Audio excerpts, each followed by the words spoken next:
دقيقة 30 من الشوط الثاني، وبالتأكيد بهذه النتيجة يفوز المريخ بكأس السودان. أذكر بكأس هذه المباراة من استوديوهات جون هندي حسن علي ومحمد زين، أشرف حامد، مزاهر حسن، مروى سعيد، محمد تاج السير فخري، أحمد قدورة، مدير التصوير عاطف بابكر له تحية، خالد أبسين، عمار سيد، يوسف صلاح، هبة موسى، محمد الهادي، عمرو مدثر، إدريس طه، الأستاذ الكبير سيد محمد علي، ومعاوية صابر في مدير البرامج، حسن مصطفى وعبد الناصر جبر الله في الإخراج.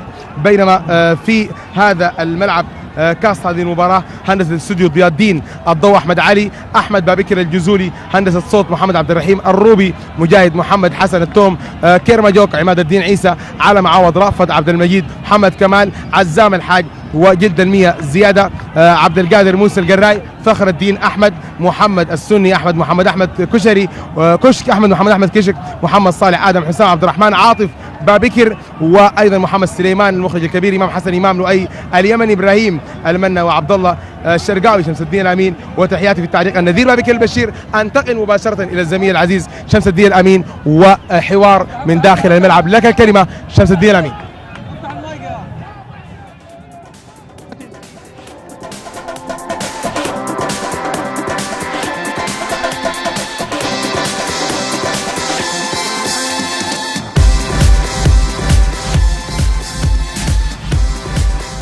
الاستوديو مبروك المريخ تتويج